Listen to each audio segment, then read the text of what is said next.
Harrison Price for Wednesday, March 11th, 2026, presentation of Bet365. We're coming to you from the Pacific Toyota Dealer Studio here at the Historic Wall Center. Visit shoptoyota.ca or visit your local Pacific Toyota dealer today.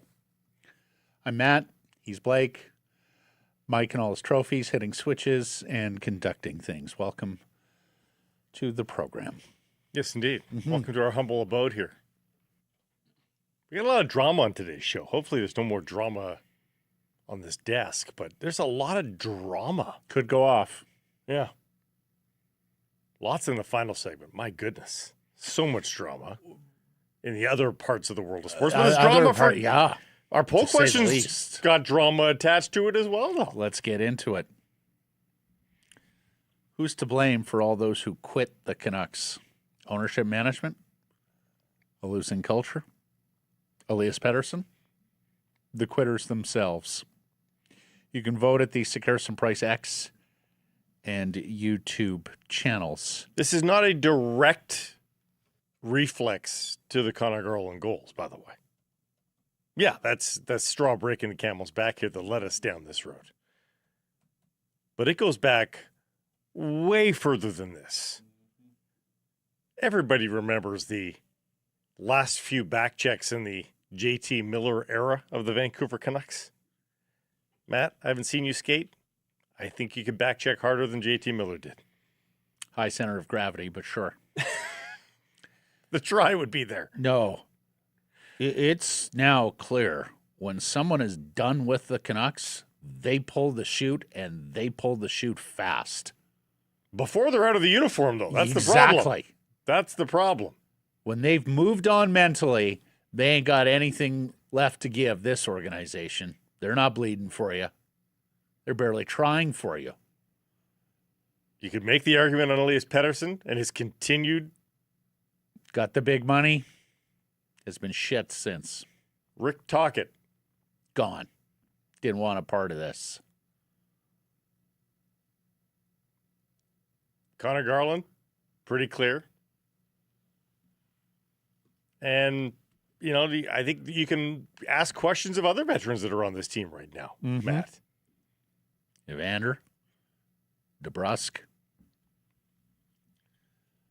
I don't think it's quit from Pettersson, Marcus. I just think he's been awful. Not a good environment. But honestly, seeing Conor Garland score 2 more goals for the Columbus Blue Jackets last night made me sick to my stomach.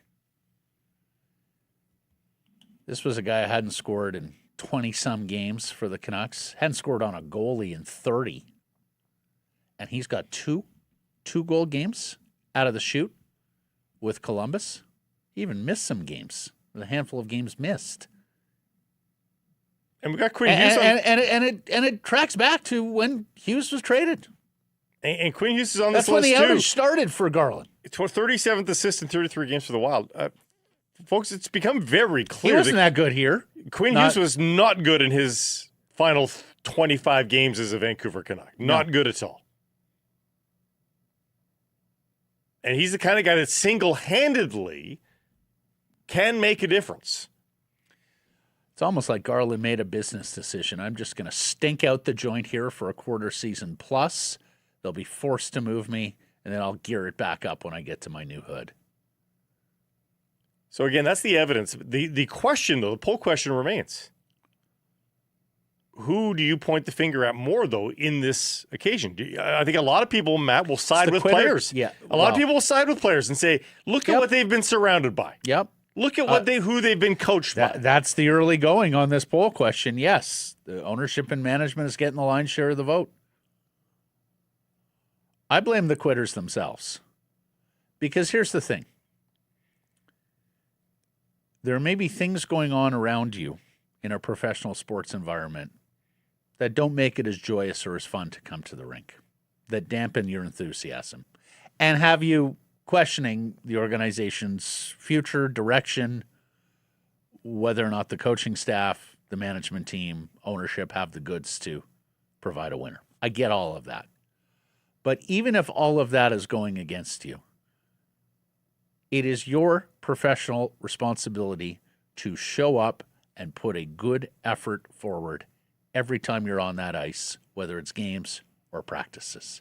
And that wasn't happening here. So while I can absolutely make a case for ownership and management, and particularly the way Canucks Sports Entertainment treats people, while I can absolutely make a case for a losing culture, there's been so much losing here for so long. You can't help it. Exactly. Yes. At the end of the day, there is a personal responsibility component to this for me that trumps the rest. That's how I voted.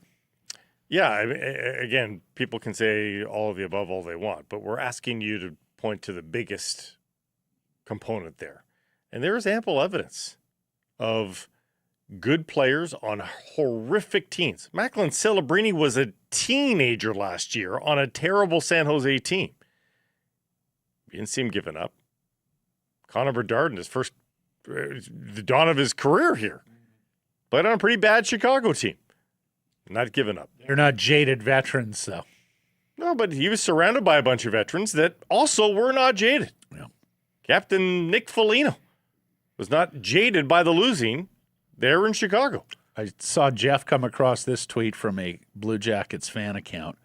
I don't know how I went all my life watching Conor Garland in a Without watching Conor Garland in a Blue Jackets jersey. The motor on that man is unbelievable. Honestly, I want to puke. Night and day difference in Monahan's and Johnston's game. Lucky to have him in Columbus. Oh, and by the way, he's going to net a little bit more than $4 million over the life of his contract by playing in Columbus and being subject to Ohio taxes over BC taxes.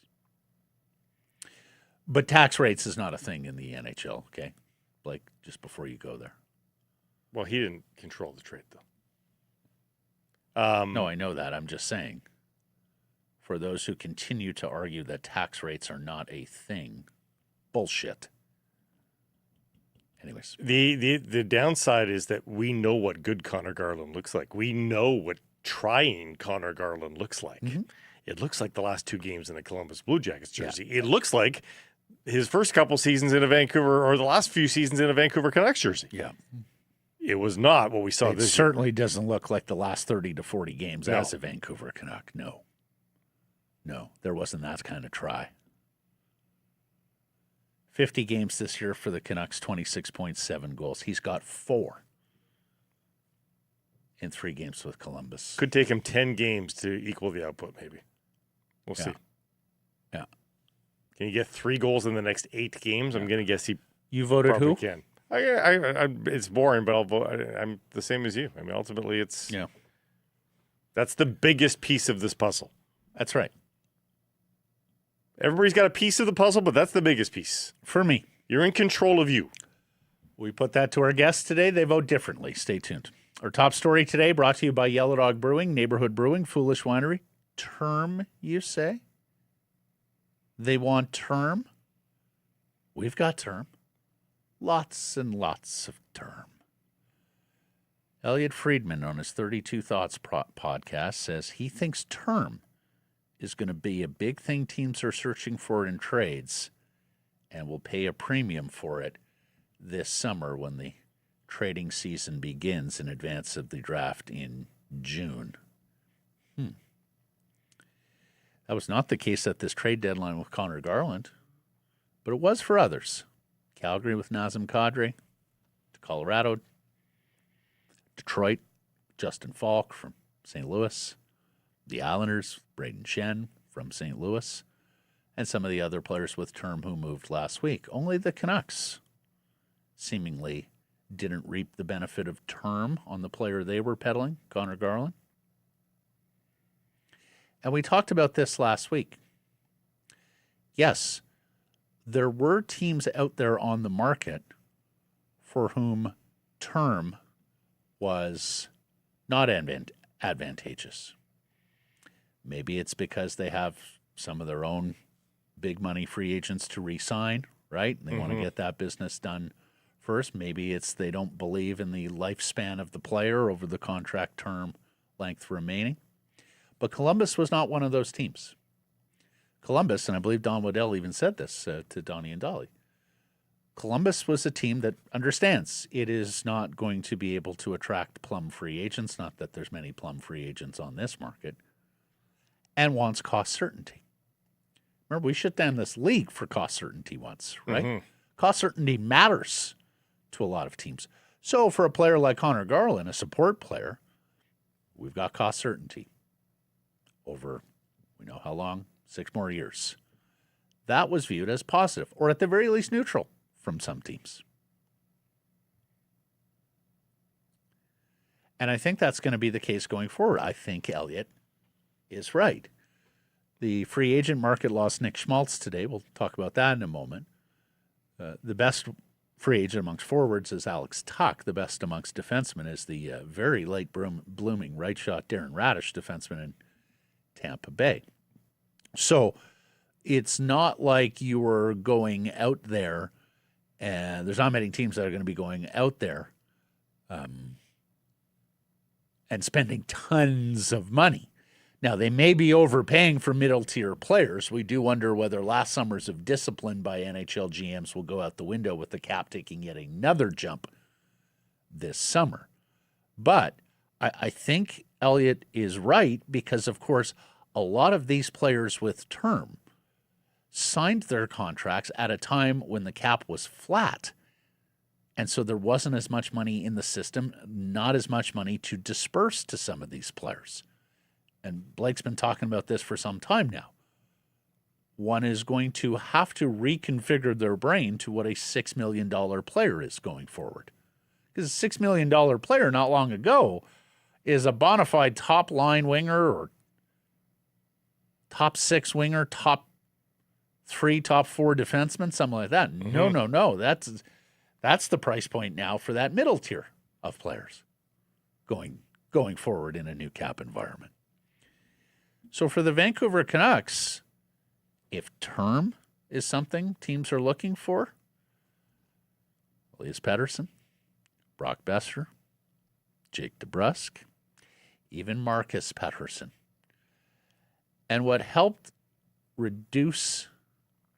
keep down the return for Conor Garland was him sucking so terribly this year, not putting forth an effort, especially after the Hughes trade, and being stuck in such a deep slump that it repressed the price.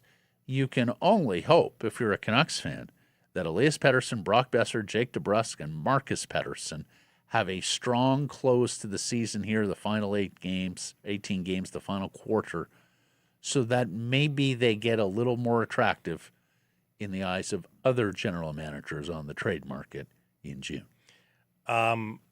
I think Marcus Pettersson as dreadful as he's been, unless you've got another veteran defenseman that you know you can go and get, I think having one veteran on each side is an important thing to have for the Vancouver Canucks as a safety net. So again, you'd have to have a convoluted plan to get rid of Marcus Pettersson, but then be able to sign a veteran on the left side. That is not convoluted. I would do that in a heartbeat. Yeah. Get off the contract. He's been awful. But I do think that I do think he's got leadership capabilities. He would appeal to me in that regard, but not at his price point with the number of years he's got. I think the DeBrusks and the Boesers of the world are very intriguing indeed, giving you tons of cap flexibility for when you need it in a few years' time. Boeser. Yes. What do you mean? What's the exasperation for? The exasperation. You don't want to get rid of Brock Boeser? No, the exasperation is you're talking about a 29-year-old player who's got 6 more years at 7 1/4, was never fleet of foot, is getting slower and slower until a little barrage of goals recently had been having a shockingly bad season. I mean, as bad as the Demko and Garland extensions were, I think you could argue Boeser's was the worst of the lot that they signed. So then why are you wheezing when I bring him up? Well, because I'm just not sure that Brock Boeser could get to that point. Blakey's a -34.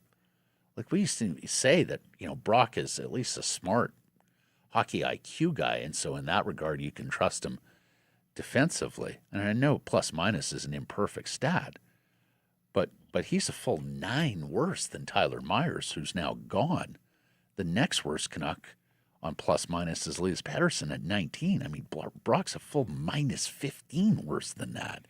You can look at the underlines and tell me, but I think Brock's got a long way to go to build value. How many 20-goal guys do you think, like this season, guys who have scored 20 goals are going to be Brock available? needs 5 more to get to 20. Yeah.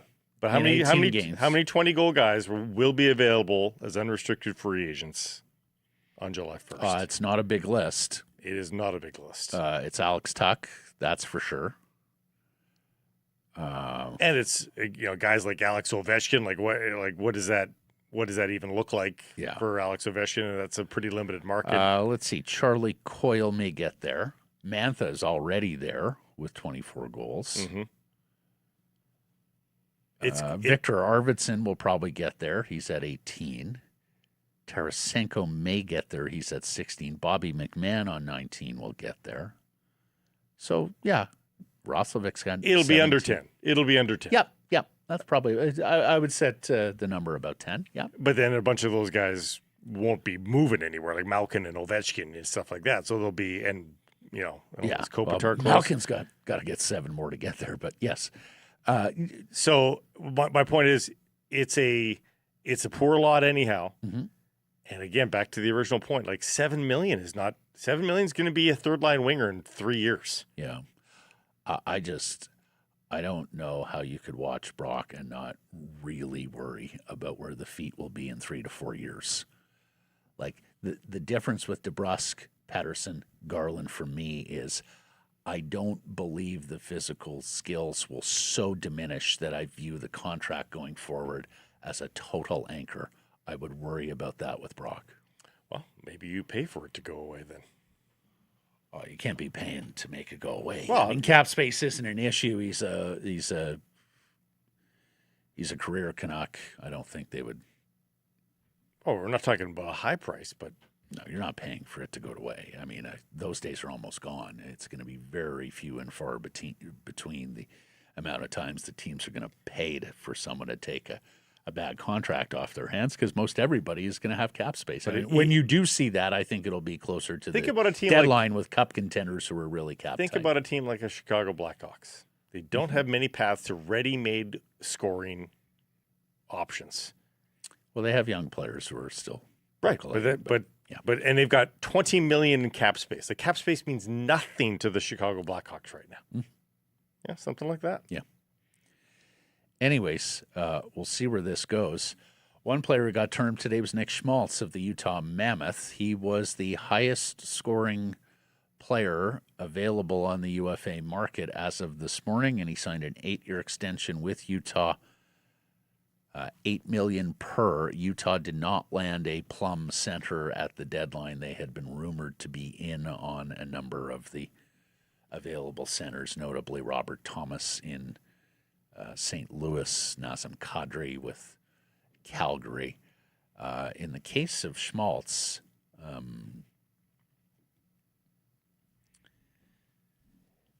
they also gave him the full 8 years. He's a 30-year-old player, and they gave him the full 8 years. And remember, everybody, come September, no more 8-year deals. The maximum length will be 7 years with an indigenous free agent, 6 years if you're signing somebody else as free agent. So this is the last vestiges of you can re-sign your own guy for 8 and you're signing guys on the free agent market for 7.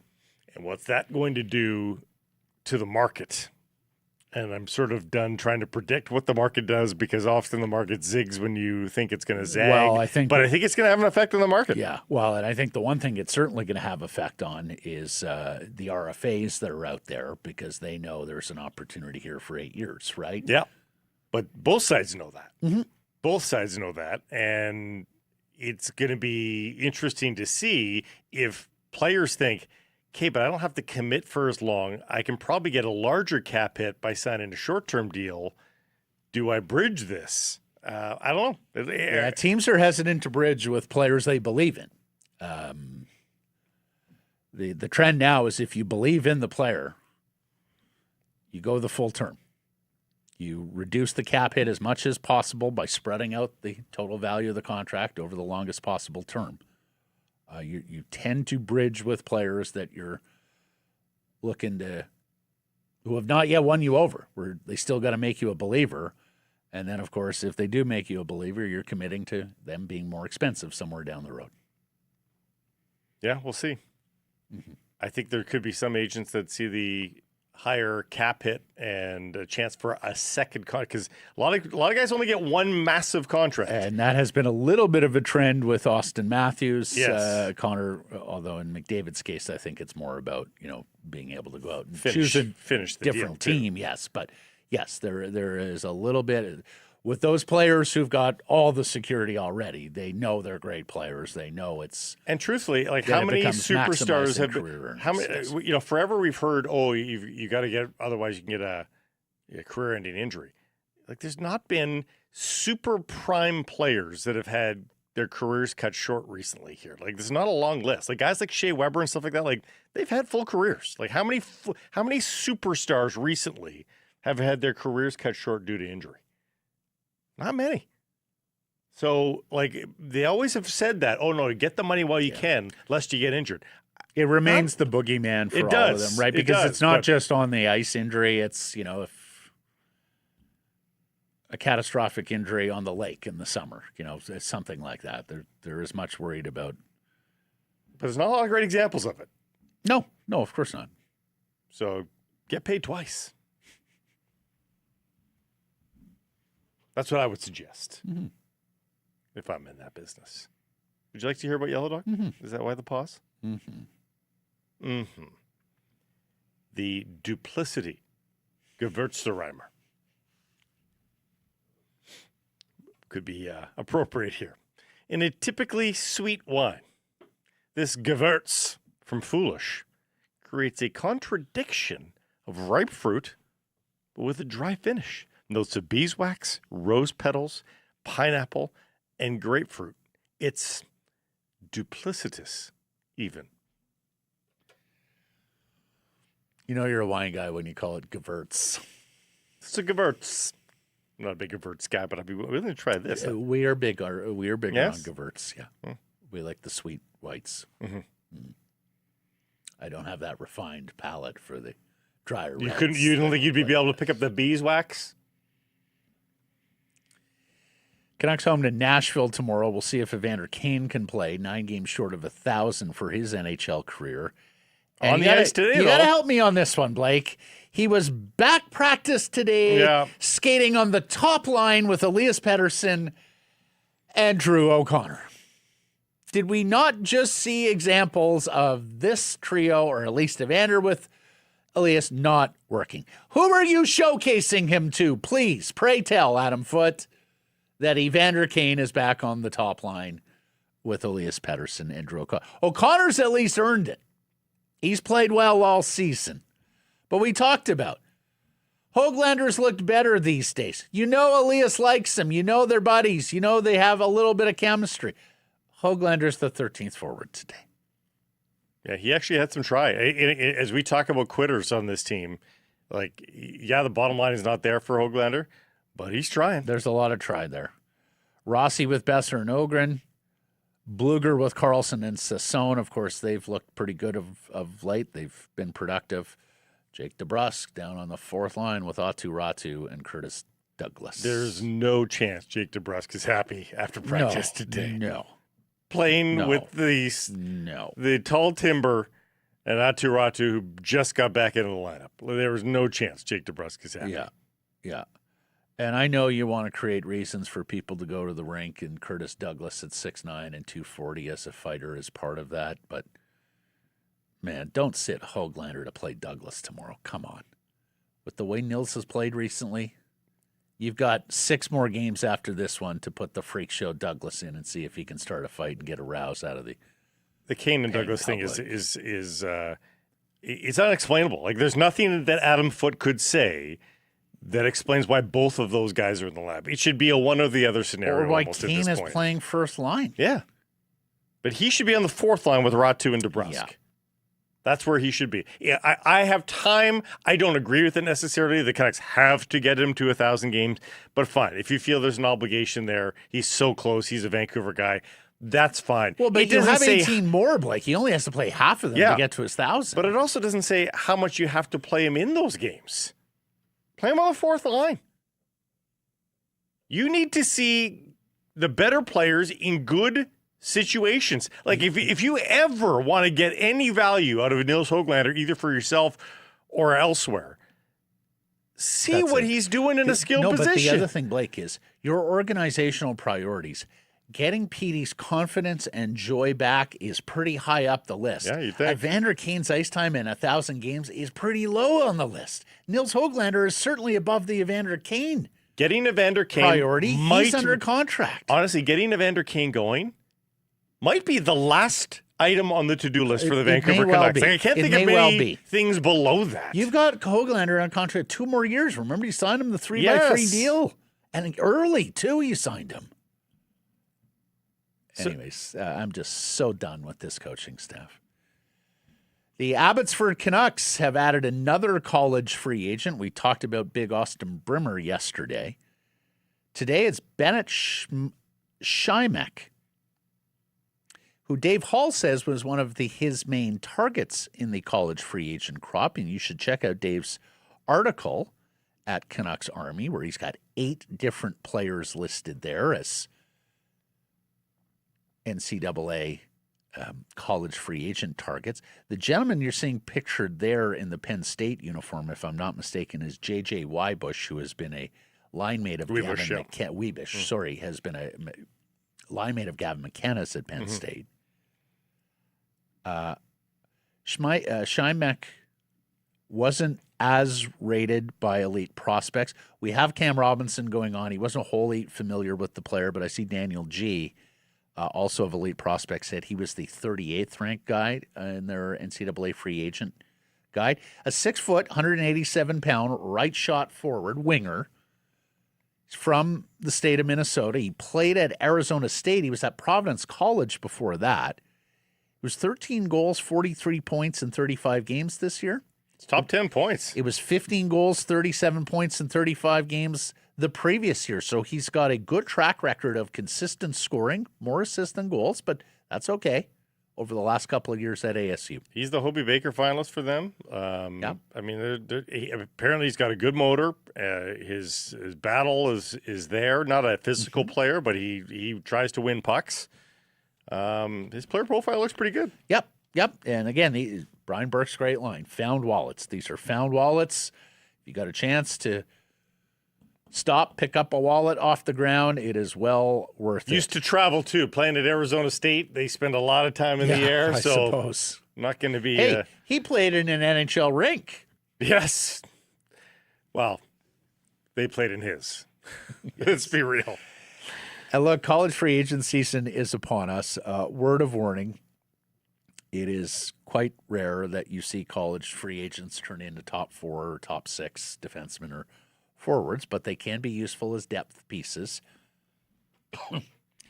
This is a short strokes list that I've put together by doing some reading on this. Tyson Gross, we mentioned him, the right shot center from St. Cloud. He is eligible to sign right away. Their season is done. He's a Calgary boy. There's word out of Calgary that the Flames are going to sign him. TJ Hughes is a right shot center at Michigan, although I'm not sure he's going to play center in the pros. He's a little smaller, 6 foot 185. He's older, 24, going on 25 later this year. But he's the top guy for Cam Robinson. Ellis Rickwood, a right shot center at North Dakota. Jack Stockfish, and people love the name, from Holy Cross College. As a left shot center, Hank Cleaves from Dartmouth. A few other forwards there. We've talked about Christian Fitzgerald and Brandon Burr, both of them British Columbians. Jack Musa, forward from UMass. He's a winger at Northeastern, and I mentioned him because he's 21, whereas most of these free agents are 22 to 24. Who do you think of most when you think of free agents? College free agents? College free agents. I think that have Kunitz and succeeded. Penner. I think Kunitz and Penner because they played pretty good roles on that Ducks team that won the Cup in, was that 07? I always think of Danny DeKaiser for some reason. Yeah, there was a huge derby for him. Yeah. Justin Schultz, remember? Yeah, A British Justin Columbia guy. There Yeah. was a huge. Although, no, was he an unsigned draft pick? I mean, I guess they're the same thing. I guess they end up in the same way. Yeah. Yeah. I think he might Yeah. have been that. Anyways, so who's the defense? Zach Aston Reese. Remember him? Anyways, college free agent season is upon us. Check out Dave's article for the best of the NCAA free agent crop. Yesterday, we talked about Zeev Buium as the best young player in the Canucks organization, or one of them. We talked about where to play him going forward. I like this work from this one account, Neek. Did some digging on Buium and comes up with basically the skepticism of playing DPD with Hronek over Zeev. 155-minute sample. The two Elias Petterssons have an expected goals for of just 27%. In a smaller sample, but still 100 minutes, Elias Pettersson, Zeev Buium have an expected goals for of 50%. Then you Skill go with skill. Yeah. Yeah, and then you go further down and talk about defense partners, 140 minutes together. Buium and Hronek, expected goals, 51%. DPD and Hronek, expected goals, 38%. So basically, play Zeev Buium with Philip Hronek. Make that your top defense pair going forward. Give them the rest of the 18 games together if they are healthy to try and fully fledge and form, Blake, a top pair next year with two guys who can move the puck. Remember why you talked about Hronek playing with you is because you want a collaborator on the other side. You don't want somebody who's got mitts of stone. Play those two guys as a top pair. They likely are going to be your top pair going forward. And then secondly, Adam, play them with PD as much as possible. Skill with skill with skill. Makes a lot of sense. And hey, Please. Buium is not Hughes, but No. they, in the terms of the brand of player, he is in that brand of player. So it stands to reason that if Hronek and Hughes work so well, that while he is a lesser version, Buium and Hronek should work as well. Like, Please. The rest of the year, it matters in terms of go forward chemistry with forward combinations with defense pairs. Do your honest best to put together guys who could very well be a part of the Vancouver Canucks future. Get them going now. You've got nothing to lose. and here's the flip side too. You're not catching anybody for 31st. Here's the flip side. If it doesn't work, Matt, Nothing it's is lost. okay. We talked about hockey having a moment coming out of the Olympics with those thrilling OT gold medal matches. Of course, both won by the United States, which gets on and it got on the news radar there for quite a while, Blake, and talked about SNL and the Tonight Show and everywhere else that U.S. players were appearing. Of course, the success of the Heated Rivalry series, which has opened up, has brought hockey to new fans. You got new superstars emerging, of course, with Macklin Celebrini. Jack Hughes is getting his fair bit of run after scoring the golden goal. There's some others, too, of course. Bedard. See who else. McKenna can reach those heights. You even have the Ovi goal last year, right? The record breaker. So it's been quite a good run here for hockey. 4 of ESPN's 5 most watched regular season games, and this excludes opening night and the outdoor games, have come this season, Blake. The Red Wings Devils game on the weekend did 863,000 viewers. Red Wings Devils. So there's no situational bump there. Well, I think that could be some Jack Hughes bump. We know Detroit's a good hockey market. Detroit also, because so many people have left Michigan over the years with the auto industry not being what it used to be, you have a lot of Michiganders and Red Wings fans that are spread out around the country. So there are very few franchises that sort of have a national appeal and rate and weight some on U.S. television, but the Red Wings are one of them. I think it's the Jack Hughes effect. Well, it could just be Team USA, period, in Okay. Larkin as well, Yeah. right? So and it's then that. also this year, Panthers Bruins back in October, Sabres Penguins this past week. And again, Buffalo is single-handedly the best U.S. hockey watching market. Has always been. They watch their Sabres, and they will watch an out-of-market game in Buffalo. There are very few cities in the United States that watch out-of-market games on the regular and in numbers. Western New York and Buffalo is one of them. And then back in January, a Lightning Blackhawks game also did a good number for ESPN. The Buffalo Sabres being good could be a huge Yep. thing for the U.S. playoff Yep. ratings. Because while it is a small market, it's a larger region when you include like Rochester, Syracuse, some of the cities that are near Buffalo, upstate or Western New York. And the saturation be- is a Canadian level, too. Yeah. So, like, Yeah. they punch above their weight class. And here's the other thing, and Detroit's like this too. They actually play hockey there, Blake. Mm-hmm. There is organized minor, they call it youth, hockey. And some of the programs and some of the teams, like, this is the number one sport in that town and for these kids. They're not playing hockey in the winter until the baseball fields thaw out. They also get lake effect, so they actually have outdoor rinks there to play that game on. Let's get to our menu. It's brought to you by Greta, a fantastic spot to pregame or postgame. You are mere steps from the arena and the stadium. It's also an awesome spot if you're planning your next gathering, family reunion, office party. They've got a private riser in the back. It's surrounded by television screens. You can watch whatever you want. In fact, you want multiple whatever you want. You've got the arcade there with a game for everybody, and you have that menu of delicious food. The poutine is decadent. It serves two. For more information to book your event, go to gretabar.com, Greta 50 West Cordova. Let the games begin.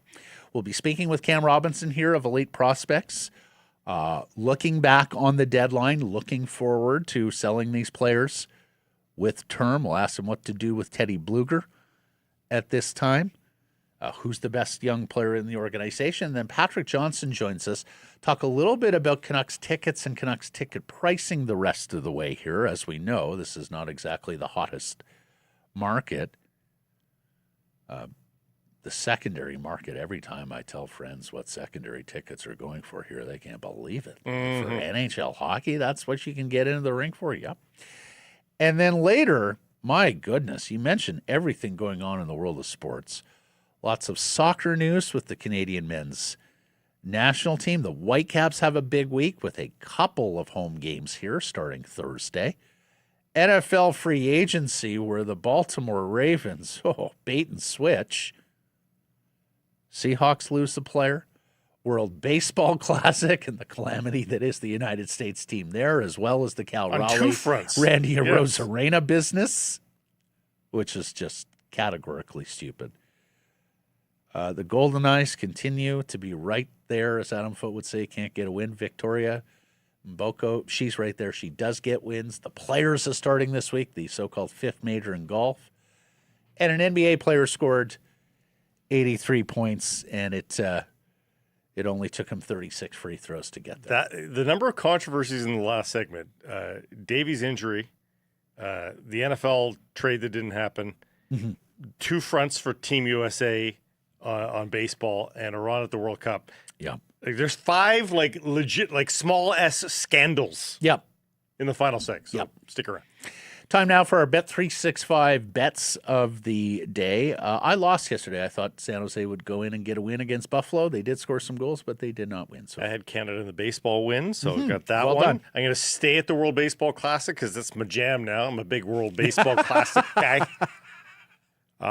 I actually was at a sports bar last night and requested Italy versus the USA Baseball Classic on the big screen, and I got it. Forza for the win. Once more. No, I can't. I don't even need them to win for me to have my cake and eat it too with Team America World Police. So I'm going to go for the Mexicans to win. but -1.5. I think Italy shot their shot versus the Americans. I think they're going to be exhausted emotionally. I don't think they can come up with it. I think Mexico skates on this one. -1.5. I get into the plus here, +105 for Mexico to win. I'm looking at the golf tournament, the Players' Championship, and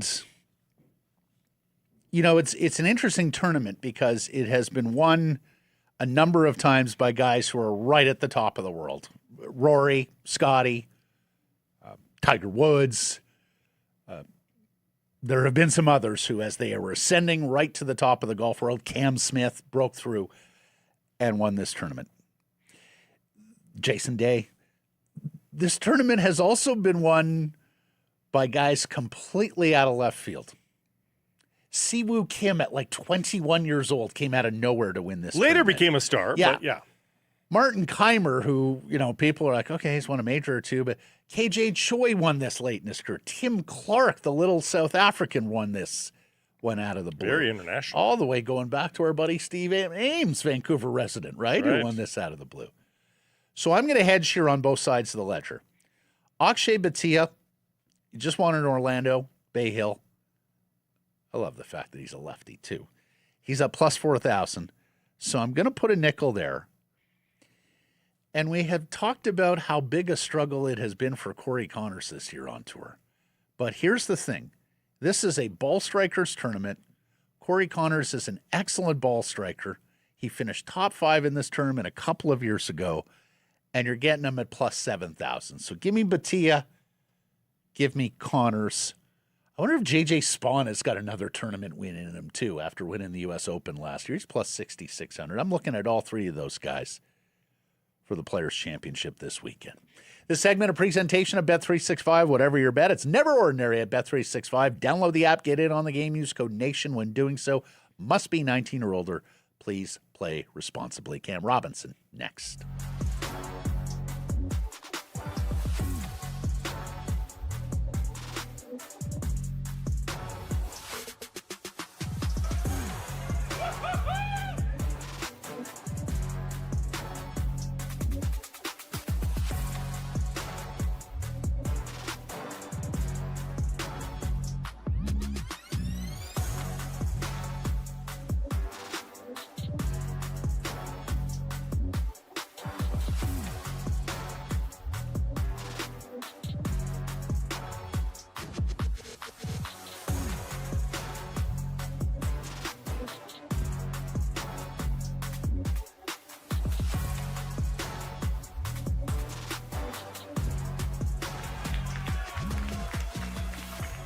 From the historic Wall Center. And this segment brought to you by your Pacific Toyota dealers and the Toyota Prius plug-in hybrid. It's a car, but it's more like a spaceship, everybody. Mm-hmm. You're going to get onto the helm, the bridge, if you will. The nerve center. And you'll just know how to do it. It's very intuitive. Fabulous big screen there to keep you informed about everything that's happening. And it's just a really fun car to drive as well. I don't think you can reach light speed, but it's pretty close. Probably not. What I will say, there's a ton of room. Big guys like me, we fit comfortably. And if you've got a goalie in the household, all the gear fits in the back. Same with golf clubs. It's golf season. Get behind the wheel, if you will, of your own spaceship right now. Red Tag Day deals are on at your Pacific Toyota dealers. Take one for a test drive. You'll fall in love. ShopToyota.ca. Cam Robinson is the director of everything at Elite Prospects, and he joins us from his home on Vancouver Island. How are you? Doing well, boys. Doing well. How you doing? Very, very well. We're digesting the Vancouver Canucks deadline. Our first opportunity to talk to you, Cam, since the Canucks finished their work. What did you think? Yeah, I mean, they got some business done. I think that obviously some fans were disappointed maybe with some of the returns and some of the guys that didn't get moved. But I think overall, just, those couple late ones there, moving Kampf and moving Reichel, 6-round picks, whatever. But it's still, they're darts. You moved them out of the way. I think you did some good business moving Conor Garland. Even if the return was a little bit underwhelming, but I think that needs to be reflective of under the lens of how old he is and that contract about to kick in. And so when you peel it back like that, I don't think it was bad.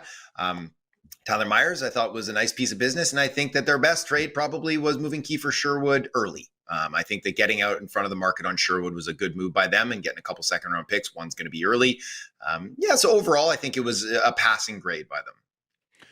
Would they have been better off holding Garland in the summer, hoping to rehabilitate some value because of the huge goalless drought, and getting into a flusher marketplace with more contenders, more cap space, where the extension might have been viewed a little more positively in terms of cost certainty? They could have absolutely done that. And you might have been able to peel off a little bit more. And I will say this, though, the team, obviously, which is refreshing to see, was targeting draft picks. I think that was the currency of the day this year. We might have saw some more younger prospects move, but it's draft picks. And once you get to the draft, before his no move kicked in, draft picks are never valued more than on the days leading up to and at the draft. And so you risk maybe teams not as comfortable moving those out, right? Their scouts have spent an entire year working, and you get that close to the finish line, and you want to let them have their day and bring in those assets for you. So you might have risked not getting the picks that you wanted either, an injury, anything like that. So I'm very happy with the return on that. Just again, like, he's 30 years old, 6 years, $6 million, no move kicking in. He's a good player, but it's not going to look great in the back half of that deal. I mean, he's not going to, the cost isn't too prohibitive, but he's going to scale down. He's not on the upward trend anymore. So I'm fine with doing the business now. A lot of people are looking at the Schmaltz extension and just drawing the conclusion that with so little available in the unrestricted free agent market that, maybe there's going to be some movement for veterans with term. Maybe the Vancouver Canucks can take advantage. Does Brock Boeser's contract, if they want to go down that road, does that look terrible to an acquiring team right now? Given there's no other way to improve on the free agent market really right now? I put it out there too. Maybe it's just me willing it into existence, but because it's such a light UFA class, is that teams are going to be forced to do some of their business via trade, and the draft is the best time to do that. And we know, the cap is off, and there's a lot more flexibility. A lot more teams can get involved. So yes, I do think a team like Vancouver should actively be shopping DeBrusk, Marcus Pettersson, Elias Pettersson, Brock Boeser, get Lankinen, get them all out there and see what you can, because this team needs a full reset. I know that they're pretty much locked in on Hronek, and that's fine. You want to have a steady presence back there. I'm not upset about that. He's locked in. But everybody else should be on the table. And I do think, especially a guy like DeBrusk, who we've talked about in the past, I didn't think he was going to have many suitors at the deadline, and he didn't. But he might have more in the summer when more teams get involved in this and are looking for a complimentary guy in their top 6 or their top 9 at that price tag. It shouldn't be too outrageous to move him. He's cheap, right? If you can look at him and be like, especially if you put him on a good team, it's like he's a 40-point guy on a bad team. Maybe you can sell him on the idea of 45, 50 points for $5.5 million. That's very palatable. Oh, I mean, given what goes for $5.5 million these days, I mean, that deal has matured quite nicely. And I think to a lesser degree, but still to a degree, that is the Boeser contract as well. It's going to be very interesting. And you think at the draft rather than necessarily the days between the draft and July 1st? Yeah, it seems like, teams definitely will do work after the draft too, but it's that high brain is really cooking in the days leading up and then at the draft. And we'll see if that starts to shift a little bit more now with it being remote. But another thing is, these teams have been hollering, and they got their way. They stamped their feet, and they don't have to come and sit in front of everybody and do their hush conversations. Now they get their hermetically sealed rooms, and they can talk amongst themselves. Well, you better do something with it, right? Let's use that time and space and that anonymity and make some deals. If we wanted, we've already depressed the value of the draft now for the fan and for the people that are in-house. Well, let's ramp it back up by getting some business done. What to do with Blue? Teddy Bluger is still a Vancouver Canuck, Cam. What do you think? Re-sign him or just let him walk? Depends on the price, I guess. Does he want, what's he getting now? 1.8? Does he want $2 million? Do you offer him 2x2? That wouldn't upset me terribly, because you got to have somebody play in the middle of the ice down your lineup too. But he's 32 next season. He's got 11 points in 17 games, and you can be like, "Whoo, look at that! Those are good numbers." Incredibly inflated, right? I think it's 2.5 times his career shooting percentage. He's up. He has 1 primary assist on the season. So the rest are all secondary helpers. He kills penalties, but I'm not going to lie. Like the analytics, he's not a great penalty killer. He's only won 45% of his faceoffs, historically more of a 50% guy, but and not great defensively at evens. He's fine, but it's like I don't see a lot of things stacking up here where you're looking to hand this guy a contract or a raise. So it's like it's got to be one or the other. If he's got to kind of stay flat or he's got to walk away, because the UFA market, like we said, it's light. There are some decent centers kind of in that zone that are going to get overpaid. But for Vancouver, it's like, yes, you need some guys to play steady defense down the middle for you. But at the same time, you don't want to be overpaying guys into their 30s. But don't you overpay him for 2 years though, and just go sacrifice in term. You don't have any cap space worries whatsoever going forward here if you're the Vancouver Canucks. He's a veteran guy, and in 2 years he's flippable at the deadline. Yeah, I mean, depends on what you overpay. So easy. Yeah, right. Yeah, and like some centers do get moved for good price tags, right? McCarron getting a second round pick, big right shot guy who wins faceoffs, but Bluger isn't big and isn't winning a bunch of faceoffs. Doesn't play that hard nosed game. So it depends on what the overpay is, right? That's what I mean. Yeah. Like 2, maybe 2.5. Sure, I guess for short term. The guy. It's sometimes the devil is better than the one you don't. So I could get behind that, but I wouldn't look at anything with 3 years or 4 years or up into the $3+ million because his numbers look inflated in a short sample. Cam, we've noticed some ex-Vancouver Canucks having a fair bit of success around the league. Hughes is more than an assist per game in Minnesota since the deal. Conor Garland with a couple of 2-goal games for the Columbus Blue Jackets after not scoring in forever. While here, we're asking on our poll question, who's to blame for all these guys who quit the Canucks? Ownership, management, the quitters themselves, the losing culture, Pettersson. What do you identify as the reason why all these guys so wanted out of Vancouver so quickly and are able to shine as soon as they get somewhere else? Oh, first of all, good players, Quinn especially. But I think it's difficult to say that it's one thing and not any of the others, but the fish rots at the head. And so I have to say that if we're going to point the finger anywhere, it starts at ownership and then that trickles down. And that is where the losing culture breeds from. And that's taking shortcuts years ago, not rebuilding when the time was there in front of you. This is the first time in a long, long time that they are actually rebuilding, and it was forced down their throat. It's easy to forget. This team came in with playoff aspirations, round 2 aspirations, push for the division aspirations. And there they are with a 10-point gap over 31st overall, right? So they've been forced and backed into a corner. Now they're having to rebuild. And that is the only way that that's become acceptable, is because there's literally nothing else that they could do. So I think that you have to look at ownership there, is that yes, they've been willing to spend the money over the years, but they haven't been willing to wait and have patience to do it properly. And that has bled into everything, all the decisions that management have made, and then all the decisions that end up the coaching staff has to make, and then the players, the losing culture, the difficulties, and teams just, it's a lovely city. It's a wonderful city to live in, and you should be able to bring in talent and keep it. Players want to win, short careers. And if you're not going to win and you're not in a positive, healthy spot in that organization, quick to get out. And we know the chemistry wasn't there with Elias Pettersson, but this Conor Garland would have been nice to see beside Elias Pettersson, no? Even last week before the deadline, for heaven's sakes, you wonder if that would have eked out a little better return. Maybe. Like I said, it's all baked into the contract and the demand on him. So it's like, I know that there were a few teams involved in that. And Matt, you and I were talking offline there, is that, with the Islanders, is that, I believe that their offer was a second round pick as well. And then just like a very low level prospect, someone that is very, very unlikely to be an AHL player. And so for Vancouver, they looked at it as like, well, we'll take the third instead, right? Is that let our scouting staff have a little bit of say in this, and maybe we can work with this player and we could turn it into something. A dart is better than something you're like, that's just not a player, that's just a contract. So it's like, that was kind of what he was worth. Even if he scored 5 goals in the 2 weeks before, I think that is just what he was worth. We can get to a draft update in a second, but the NCAA season has first just.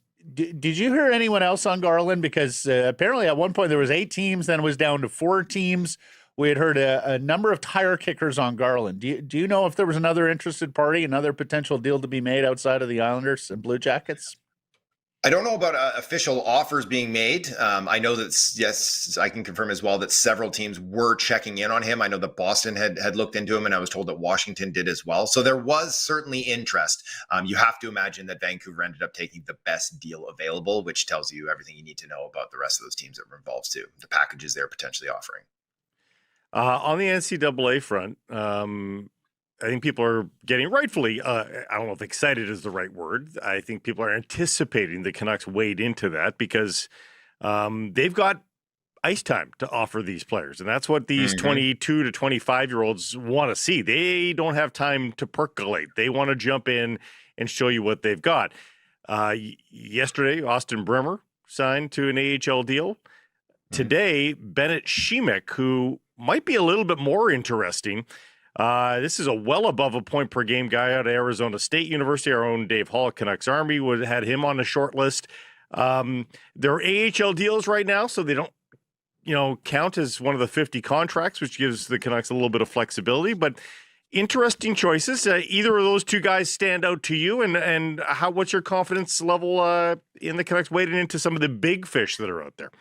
Yeah. So like you said, AHL deals, it's show me contracts for guys like this. And I'm totally fine with that. Adding those depths to the farm and maybe it breaks right. They obviously, those players see the same thing. They see an organization that has a lot of holes and a lot of opportunity, right?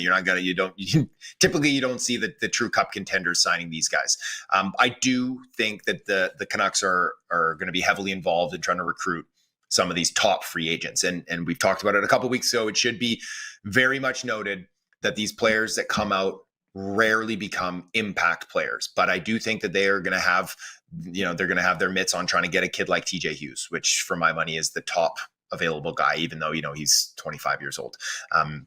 He's a ready-made product, but if you want to sign him, you can put him in games right away. You can burn a year off that deal or whatever, and it's like get an asset. Maybe he can play NHL minutes for you long term. I do strongly believe that they're going to be involved in some of these guys. Same with like Cleaves or Brendan Burr or Tyson Gross. I think that they are going to be interested in all those kind of top five. Christian Fitzgerald that have a chance to play, even if it's going to be depth minutes, fourth line minutes, maybe third line minutes. I think that and that's easy for Vancouver. You only have so many contracts, but it's like. Again, it's like draft picks, free darts. Maybe you get one out of the bunch that actually breaks right. Do you know much about Shemek, the Arizona State guy? I don't. Not enough to comment on him. Yeah. I know he's a forward. He's a right shooter. He's 6 foot, 187 pounds, and just 22, which is actually younger for a college free agent. Playing with Cruz Lucius, which is one of the best names in NHL entry draft history. Cruz Lucius and Cullen Potter, who's a first rounder. Yeah, of course. Cruz's brother was a first round pick of the Jets who was forced to retire prematurely. Okay. College free agents. Good. We're tick that off the list. I have my list of things I want to talk to Cam about.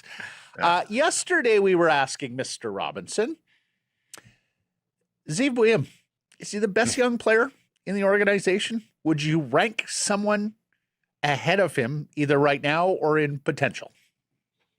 I mean, do we include whoever they're going to pick in the top three this year? Well, that guy is not yet known, so I don't think so. No, but that clearly would be the. Yeah. That would be. Well, I mean, to be honest with you, I mean, like that year that Zeev went, 11 or something to Mini. A lot of teams had him top three. So it's like he could be comparable to whoever they get in the top three this year as well, too. Yes, no question in my mind that Zeev is the best young asset in the organization. I think the real question is, who's the second best? Is it Ugrin? Is it DPD? Is it Vilander? Is it Coots? Now, is it Lekiramaki? Like, there's a lot of options there. And then obviously in a couple of months here, it will be Zeev and whoever they take at the top of this draft. But that I think, to me, it's like at this moment, I think that's Liam Ugrin. I think that if you want to look at pure upside, like, oh gosh, like a guy like DPD really intrigues me just with his uniqueness, with his physicality and his play style. Like, I think that he could become a really impactful guy for the organization, maybe even more than a kid like Tom Vilander, who I think will be a really useful piece for them. Same with like a Coots, but I think it's that Pettersson's going to have a little bit more jam and a little more spice to his game that will bring out some more talent as well, too, and just more impact. Stenberg 6 games without a point now. A little bit of a wall here. Mm-hmm. Gavin McKenna's cooled as well, but he's still getting points. He's on a point streak right now. Are we done with the debate? Is it pretty clear now, 1-2? Yes, I am feeling like that. I've had a couple people reach out to me, and yes, I am. Gav is at number one on my board. I think that I'm really curious. I'm going to do the scout poll again here after the U18s. Gav won't be there for that, but or Evar. To see where teams are at on that, because like we said before, it was nearly a split at the top with a slight edge to Evar. I think it'll be Gavin for most teams' lists here now as well. It's never been in question that he's the most talented player. So if you want to swing on upside at number one, which I think most every team should, it's going to be McKenna. I know he's a setup guy more than he is, but his shot totals are astounding in the last 10 games. Is he trying to score more now? He was 4 shots a game on the weekend. Yeah, well, and that's low. That is low. He went 9-7-7-8-7 a couple of weeks ago. Can he talk to Elias Pettersson? Yeah. Yeah.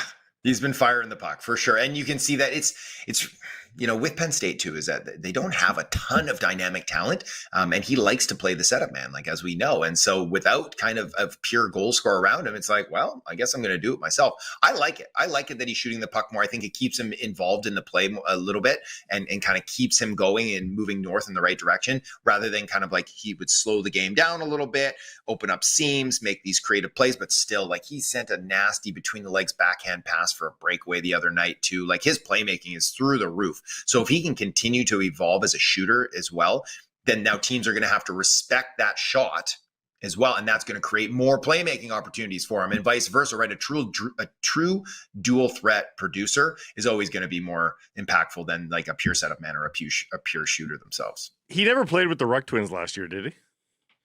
Not like regularly, no. Yeah. Yeah. Just interesting. Everybody available there. Yeah. And we've talked about the Ruck teams, twins before, and we will talk about the Rucks and others as we march forward to the NHL entry draft. The Canucks holding all of these picks. Thank you once again, Cam Robinson, for all the insight. We'll catch up next week. Sounds good. Talk soon, boys.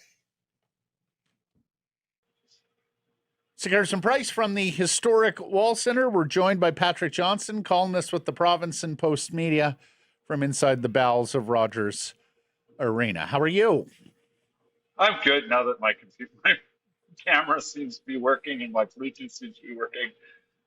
Excited for another day of Canucks practice with 18 games to go.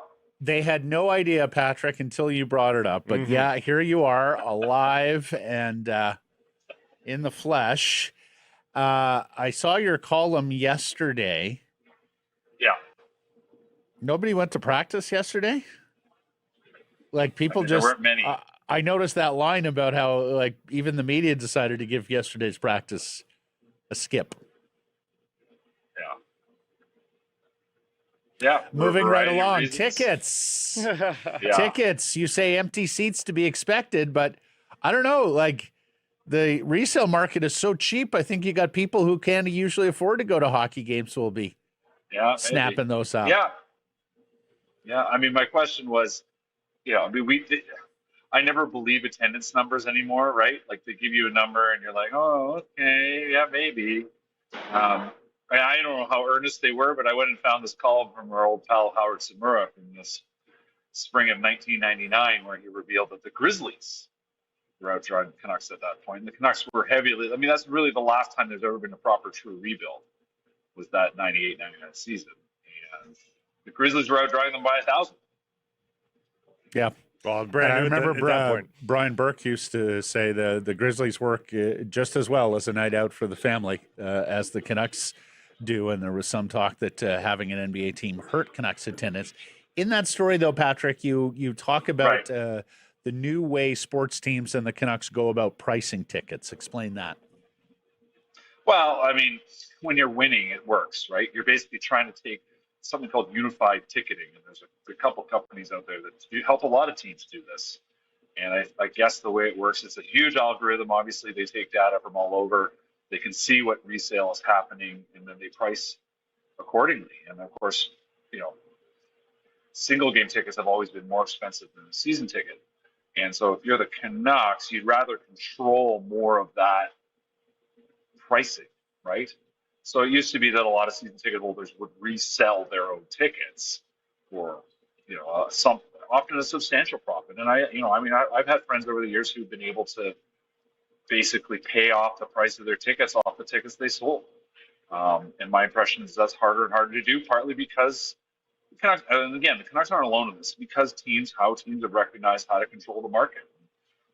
You can think back to some of the court cases that happened out 10 years ago with all the StubHub and things like that, and sort of the transparency of fees and all that, whatever. But I think underneath all this was a desire from teams to control as much of that transaction, in fact, all of that transaction. I mean, I wrote about this, without boring people, but I wrote a little bit about this looking at the World Cup prices. I mean, in the end, FIFA figured out how to take more money out of the pie. Like, they're taking extra money out of the pie. And that philosophy goes across the board. It's more and more fans. I mean, it's also the premium thing. I didn't touch on that, but teams are looking to get like 30% premium out of every stadium. So that's why they focus so much on building new restaurants and hitting after corporate tickets and that kind of thing. But I mean, the Canucks in the end are in a spot where people are going to go, and you talk to people in sales, and there's still an element, the Canucks game. But they're also clearly going after visiting fans. Like, that game on Monday night featured a lot of Senators fans, to a point where I don't think we've ever really experienced. I mean, we had that with the Leafs. We've seen that with the Habs, to a degree with the Oilers. But sort of the softness of the market is going to be a challenge for this team no matter what. And I think in the long run, they're going to need to start talking about how they are promoting the players they have and what the project is. Because as Patrick Allvin said last week, this is a long run, right? Like, this is going to require patience. Or how about this? Getting back to just, bedrock economics. How about lowering prices when supply outpaces demand, as the Seattle Kraken are doing down the I-5, Patrick? Second year in a row, is my understanding, is not exactly having the season they hope for, and they're even playoff adjacent. That their season ticket holders recently were told, oh, by the way, you're up for renewal, and you can save some bucks based on what you paid this past year. Yeah, you're exactly right. I mean, as you opened your mouth, I thought, well, let's talk about Seattle. And that's, I think fundamentally, they're a new market, but they're still chasing after the same thing, or they're chasing after the thing that Canucks should be chasing, which is a relationship with your fans, right? You want your fans to feel valued beyond just being a bag of money. And certainly when the Canucks have been winning, I don't think there was much of that, but you look across the street and near a window that stares at BC Place, and I think a lot about how the Whitecaps and Lions function, and they certainly look at their fans as sort of partners as much as anything. And you look at the frustration of Canucks fans, and I certainly know a lot of people are talking about a Reddit post about how things are run here. Feeling like they're just being soaked for everything, and that whatever's on the ice doesn't matter is not a good thing. You shouldn't have people feeling that. And if you do have people feeling it, you need to work to fix that. And that's I think, incumbent on the Canucks to listen to their market and listen to their fan base, because certainly, I wrote about this a few years ago, and there were certainly people internally I know who were responded and said, that is a concern. You look around at how few Canucks fans they were growing because they're never in the playoffs. Kids were cheering for Vegas, cheering for Oilers, and that's for the long-term interests of your business, that is not good. So it's a complicated problem. But the big difference between the guys across the street, though, and Rogers Arena is, of course, the Canucks get all their food and bev. So the goal for them should just be to get bodies in, because I don't know. I could be a little off here, but I think if people arrive at the arena, they're generally going to buy the food and drink as if the team was winning. You might be a little bit more festive if the team is winning, but for the most part, if you've gone to the game, you're probably going to spend the normal amount, right? And so you have to get them in, and that is by lowering prices and attending. Like, I know anecdotally people that are just eating their tickets right now. Nobody is in the seat that they have paid for. So you need to give them a reason to get in the door. And this goes for all of next season, obviously, but even the rest of this season here, Patrick, there's money to be made here by the Vancouver Canucks, and they have to give the people reasons to show up. And what we've found with our own algorithms, people love young players. Like, people, even though they're not going to win, people love to know the promise of a better tomorrow.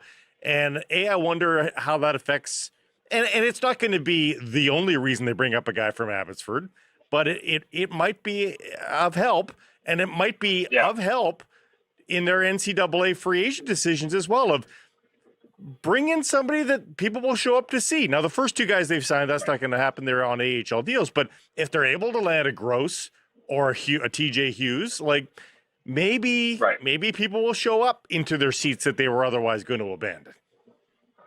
I do get the challenge here because so many of these guys are not going to be here when this team is good again. So it is a good comparison point, I think, as you look back. Like, I think of that 98-99 season. There was there were guys on that team that were, I think, kind of folk heroes. Harry York, like he was never going to be around, but there was sort of a fun goofiness to him, and there was sort of times where, look how hard he's trying, at least, I suppose this is called Bill Cult, right? Like, he was the rookie on that team, and was the guy that had a bit of buzz to him, and then was gone within a year because it was time to move on. So yeah, I get what you're saying, Blake. It's just difficult to say like a 25-year-old or whatever coming out of the NCAA is going to be anything more than Max Sasson. Max Sasson's a great story, like great dude. Linus Karlsson, right? Like, are these guys? Linus Karlsson's 26. I know they tried to sort of set him up as being a young guy for the future on Hockey Night the other night, but he's 26. Like, he's making an NHL career for himself. Max Sasson probably as well. In the end, it's just about, I think more than anything, it's about selling sort of the idea of working hard. It's something I'm looking at today. Like, that's my story today. I want to talk about culture, right? Like, the challenge of culture in this moment is huge.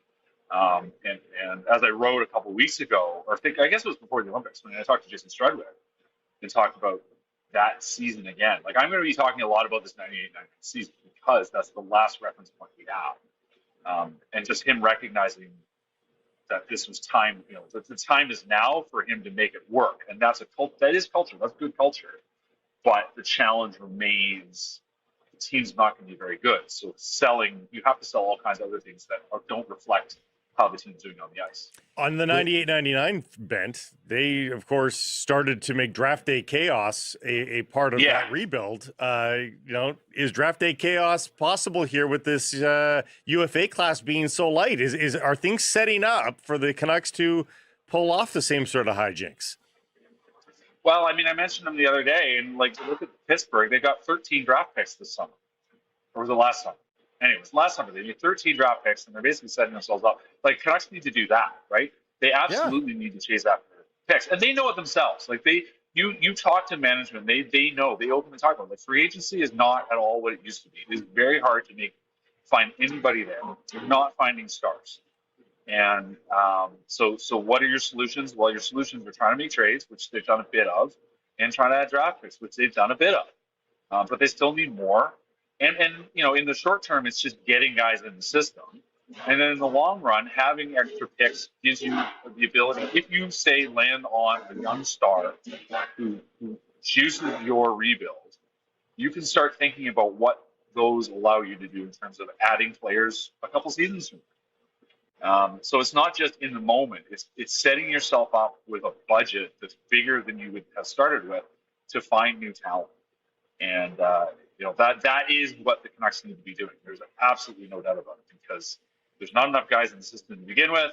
And if this is truly going to be a rebuild, they need a lot of guys, if you will, an army of guys. Yes, indeed. Speaking of young players, Zeev Buium, Liam Ogren, Linus Karlsson, D. Petey, Tom Vilander, if you want to even put Rossi and others on that list. Which young player are you most looking forward to in the final 18 games, watching their development, watching what they can do in terms of a springboard for next season? I think Liam Ogren, honestly. Like, I know Cam Robinson's talked a lot about him, but I remember sitting next to Cam at the draft and how excited he was at his potential at that point, and obviously thinking he would have been a good pickup for the Canucks at that point. Well, he's a Canuck now. We've seen flashes of his skating ability. That goal he scored, I'm trying to remember the games now. Was it Friday? I think it was Friday, where he fought for position and made a nice finish from the top of the slot. Like, maybe that was Saturday. Anyway, one of the on the weekend, he scored a very nice goal, on the kind of goal that you need him to score, because there's, we can see the skating ability, the ability to come down the rush, but it's those ones where you have to use your size, use your strength. He's a player that I'm really intrigued to see how much more he can grow, because there was a lot of interest. Obviously, there was a lot of excitement for him as a prospect, and he seems to be finding his way as a pro, and I've enjoyed seeing him. I mean, like I said, he's a guy that could be important setting his culture. He might be a guy that's here, 3 years down the line. Oh, I think so. That's certainly the plans, I think, Patrick. Yeah. He's teeming with potential, and he's still young enough. Okay, I got to ask you our poll question. All these players going elsewhere and having success, we're asking who is most responsible for the quitting. All those who are quitting the Canucks, ownership, management, the culture, the quitters themselves, Pettersson. What do you think? What do you put your finger on when you look at these ex-Canucks like Conor Garland go out, have another 2-goal game after not scoring in forever here in Vancouver? Who's responsible, do you think, for all these players? I mean, I've said it before. It starts at the top. Mm-hmm. It's how you treat people under you. It's how you view what your business is about. It's how you view letting people do the work. And that's been a struggle for a long time from the very top here. And one day you hope, Francesco is in his 60s now, 65, I think. We would hope he would have come to a realization of how things happen. We don't know. Like, we've asked to speak with him to talk about his rebuild. Like, what's your feeling about this? I mean, we can only go in the end. Jim Rutherford says he's on board. That's great. But we'd still like to understand more about him. And, we've seen the difficulties of this team. And in the end, the buck stops with the guy that pays the bills. And he hasn't been effective at it for a long time. So there you Pettersson's go. an option there for a bunch of reasons, but it's been interesting the last 24 hours. A bunch of different accounts have broken down the wingers that he's had with him. And it's a chicken or egg argument. Does Elias Pettersson bring down the wingers? Do the wingers bring down Elias Pettersson? Which of those two statements is more close to the truth? Well, I mean, at what point are you responsible for your play? Like, yeah, I get. Sometimes the wingers are great, but he's played with a lot of good wingers. Like, okay, he dragged Ilya Mikheyev around for half the season, but like, he was still putting up points. We weren't blaming the wingers in 02-03 when he scored 100 and whatever points.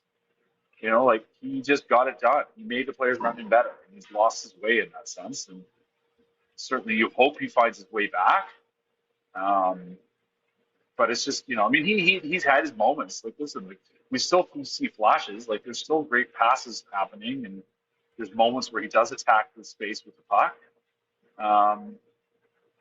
But yeah, like, listen, he's had lots of players, good players to play with, and he's just not shooting. Like on the whole, the fact he doesn't shoot, that his shot velocity is down, his skating velocity is down for whatever reason, that's something that needs to get sorted if he's going to become a great player again.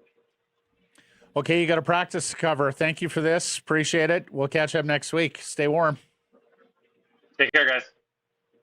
So here's some price from the historic Wall Center in the Pacific Toyota Dealer Studio, built by Arbor Lee. Game night turns into a game weekend at the Wall Center. From puck drop to last call, everything you need right outside your door. Stay where the fans stay.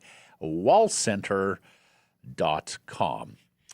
17 days after leaving a Bundesliga match with a hamstring injury, Alphonso Davies checked into Bayern's Champions League matchup versus Atalanta, even set up a goal.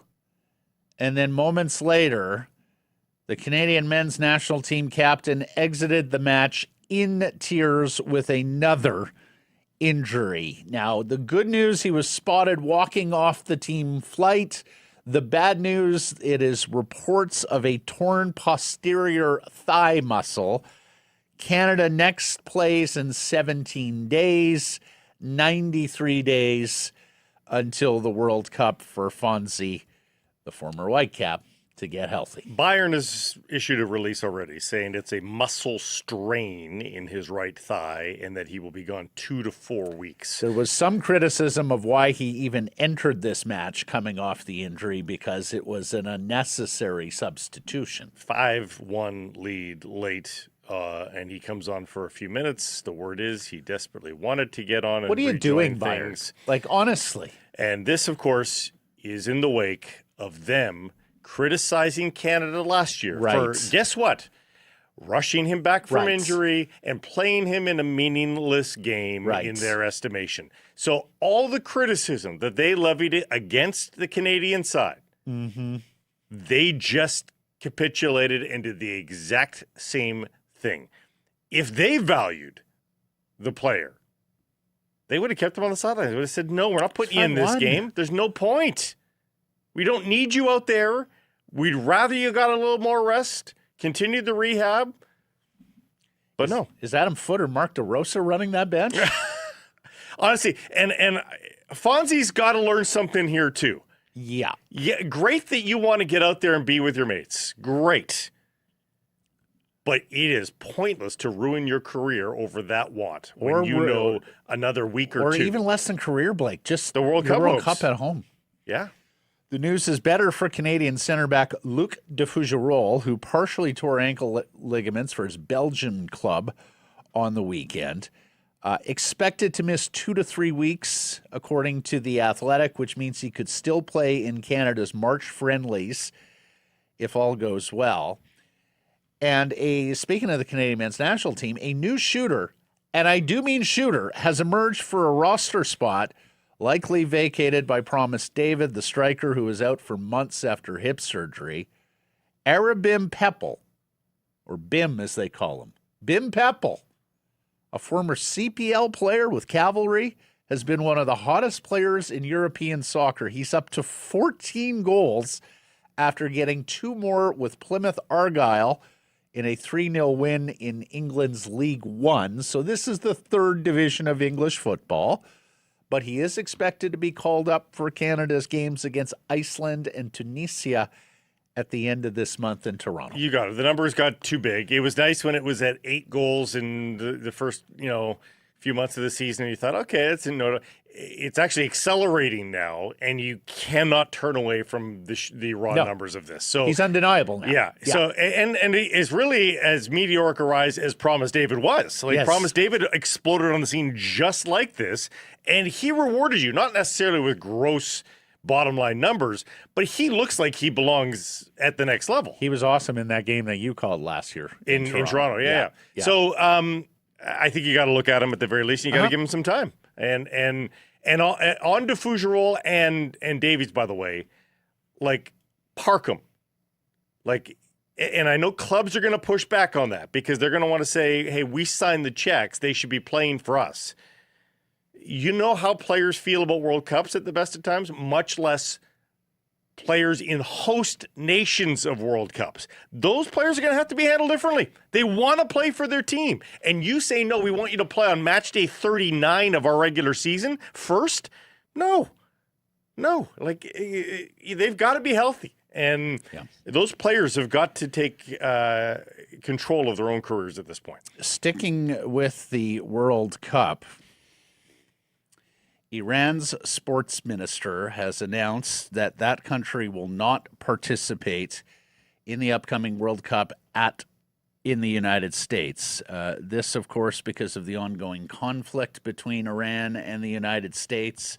The sport minister in Iran had some harsh words for Donald Trump and the U.S. government and talked about how their supreme leader is now dead and how could they possibly go to the World Cup given the current situation with regards to security. It has been an awfully long time since a team has pulled out of the World Cup. You've got to go back to Australia in 1938, pulling out of a World Cup in France on the eve of WW2, Blake. So you tell me that by procedure, FIFA should select the next highest ranked team from that region.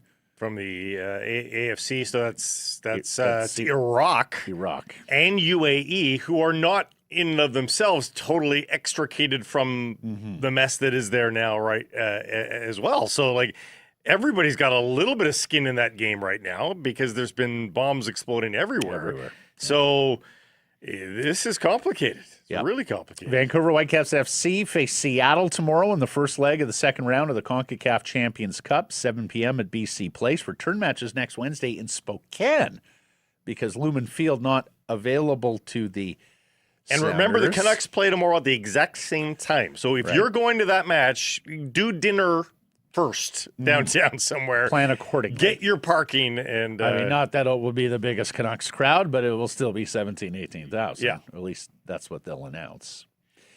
Tristan Blackman fined for violating the MLS policy regarding simulation and embellishments at the 47-minute mark versus Portland. It wasn't a called.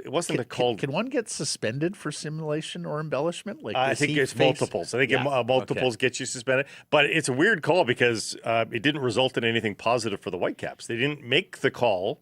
They didn't call a foul on the play. They're just mad that he wasted time.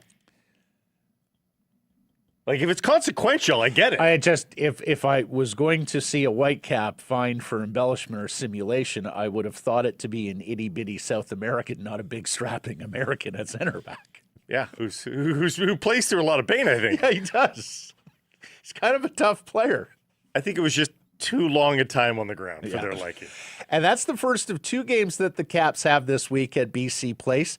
They host Minnesota United in MLS play Sunday 1:30 at the stadium. This is a showdown between two international superstars. Vancouver's Thomas Muller, of course, and Colombia's James Rodriguez, who is set to make his Major League Soccer debut. How big is James internationally? He has nearly 52 million Instagram followers. That ranks fourth amongst North American-based athletes behind only Lionel Messi, LeBron James, and Steph Curry. I'm pretty excited. In fact, he's got 3 times plus the number of Instagram followers that Muller does. Muller's at a paltry 15 million. It's unbelievable. I mean, now you're making me nervous about calling the game. There's going to be a lot of eyes on this one. In assuming he does play, I don't think he starts, but maybe he does. Maybe he plays the opening. He didn't know who exactly they were playing when asked this week. He is still getting his bearings in MLS. Oh, then later he said we're playing Muller's team. He knew that. Well, he knew Muller. I'm not sure he knew the city actual or the city, team name. Yes. It will mark the first time in MLS history that World Cup Golden Boot winners will face each other in an MLS game. That's amazing. Colombia had quite a run at the 2014 World Cup in Brazil, if I'm not mistaken. Yes, James was the Golden Boot winner. He has 6 goals in that tournament. Colombia got to the quarterfinals and finished 5th place, so he made his legend there 12 years ago. NFL, where edge rusher Trey Hendrickson, for many the best UFA, unrestricted free agent on the NFL marketplace, signs with Baltimore. And wow, what a pass rush duo for the Ravens after they recently acquired Max Crosby, right? Nope. The Ravens say Crosby failed his physical, meaning the trade with the Las Vegas Raiders is off, and Baltimore will retain their first-round pick this year and next year. The trade termination has NFL executives claiming dirty pool to insiders, believing the Ravens saw the price on Hendrickson, that it wouldn't be as rich as initially believed after he went unsigned some 48 hours into free agency, and just pivoted with a failed physical to Crosby. Now, the Raiders went on a spending spree in free agency, and those who have done the math says Las Vegas can still be cap compliant with Crosby's salary back on the books, and they'll likely just look for a new dance partner with the trade. But needless to say, this could have some ramifications for Ravens management as it goes forward and tries to make deals around the NFL. So we're led to believe this has nothing to do with the physical then? Well, so there are degrees by which You can fail a guy. Yeah. Yeah. Yeah. He's an inch shorter than you were advertising. Yeah. Oh, you sent us the medicals on his knee, but now that we get a closer look at that, anyways, awkward for all involved. More signings. Former Seahawks Pro Bowl cornerback Rick Woolen has reached an agreement with the Philadelphia Eagles on just a 1-year deal for $15 million. So it's a show-me deal at a good salary, but with no term. Woolen looking to rehab his image and doing so with an NFC powerhouse. I could absolutely see him hitting the market next year and having a bigger contract in the offing. He's just 26. He had 12 interceptions, 53 pass breakups during his time in Seattle. Of course, the Seahawks re-signed Josh Jobe, have lost now 2 members of that secondary with Kobe Bryant. Yeah, don't love that. No. And, of course, at the running back spot.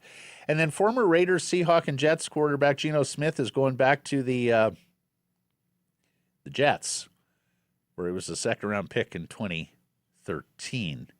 Those of you on visual platforms, here is the list of quarterbacks who have played for the New York Jets since Geno Smith's first tour back in 2013. Blake, as you know, I watch a lot of college football. I'm a draft guy. There are some names on that list. I have no earthly idea who they are, where they went to school. Hey, Chris Treveller's in. Could not place a face, could not place a number, have absolutely no picture in my mind about some of these guys. Bryce Petty and Matt Sims. I'm just sitting here going, who? I don't remember Matt Sims. Tim Boyle. Anyways, good luck with that. The World Baseball Classic, where Canada defeated the host Puerto Ricans and can still win its group with a victory over Cuba today. Alas, if Canada loses to Cuba, they're out. First or worse, not worse, but first or out. Canada starts Texas Rangers pitcher Cal Quantrill, the son of former Blue Jay Paul Quantrill. Cuba goes with Livan Moinelo. Moinelo was the best pitcher in Japan in 2025. He's Cuba's ace, and he's a lefty who is trouble for lefty hitters. And, of course, Canada has a lot of lefty hitters, and Josh Naylor and others. Seemingly, they talk about that every single time at the World Baseball Classic. Yeah. They have to explain. Hockey players. You see the Canadians, they grow up with a hockey stick in their hand. And most people are right-handed, and so the left is at the bottom, so they get used to swinging that way. And anyways. The funny thing is that yesterday's win over the best team in the pool didn't alter their fate. I know. They could have lost that game, and it was still up to this game. And we're about to get into a story that's going to bring us some amusement here north of the 49th, but competitively speaking, integrity speaking, I do wonder if the World Baseball Classic has to take a look at its tie-breaking procedure and format going forward, because Team USA is being ridiculed at home and abroad. And this culture of boorish American leadership, we saw it at the Ryder Cup, you see it daily in D.C., now rears its head at the World Baseball Classic. It's not that the Americans lost 8-6 to Italy yesterday, because that Italian team is filled with Major League Baseball players with Italian heritage. There's no shame in that. And American Italians. Yeah, exactly.